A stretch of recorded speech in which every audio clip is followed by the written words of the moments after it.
Praise the lord. ఈ video చూడండి. ఈ వీడియోలో చూస్తే ఒక అబ్బాయి అమ్మాయి కలిసి బస్ స్టాప్కి వస్తారు.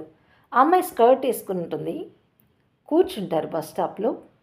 కూర్చుని ఆ అమ్మాయి లేచినప్పుడు ఆ బెంచ్కున్న మేకులు పట్టి స్కర్ట్ చిరిగిపోతుంది.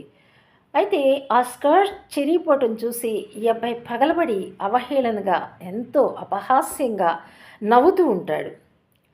ఆ ఎదురుగా ఉన్న ఫార్మర్ అప్పటికే బస్ స్టాప్లో వేచి ఉన్నాడు. ఈ అబ్బాయి నవ్వటం, అవహేళనగా అపహాస్యంగా నవ్వటం గమనించిన ఫార్మర్ తన లుంగీని తీసివేసి ఈ అమ్మాయికి కప్పుతాడు. ఈ అమ్మాయి చాలా ఆ ఫార్మర్ని ఎంతగానో తన హృదయంలో ధన్యవాదాలు తెలియచేసుకుంటూ ఆయన పాదాలకి మ్రొక్కటానికి ఇష్టపడుతుంది.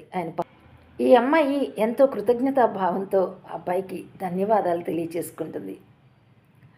అయితే నేనెందుకు చెప్తున్నానంటేనండి, కొంతమంది యొక్క పాపస్థితిని బట్టి కానీ, వారి యొక్క పరిస్థితులను బట్టి కానీ, అవమానంగా వారికి ఉన్న పరిస్థితులను బేస్ చేసుకుని ఎదటివారు ఎంతో అపహాస్యంగా, అవహేళనగా నవ్వే పరిస్థితులు, విమర్శించే పరిస్థితులు, వారిని గురించి ప్రచారం చేసే పరిస్థితులు ఎన్నో మన మధ్యలో కనబడుతూ ఉంటాయండి.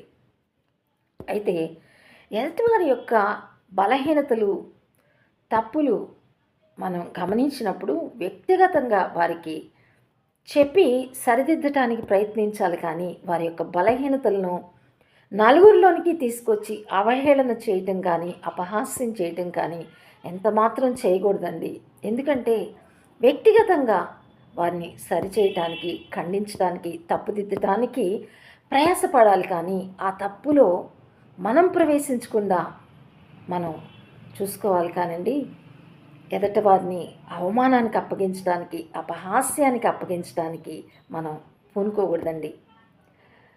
దేవుడు, దేవాది దేవుడు, పరమ తండ్రి ఆదాము హవ్వ దిగంబరులుగా ఉన్నప్పుడు పాపం చేసి దిగంబరత్వంతో వారు భయపడి చెట్ల చాటును దాక్కున్నప్పుడు పరమ తండ్రి చర్మపు చొక్కాయల్ని చేయించి ఆదాము హవ్వకి కప్పారు.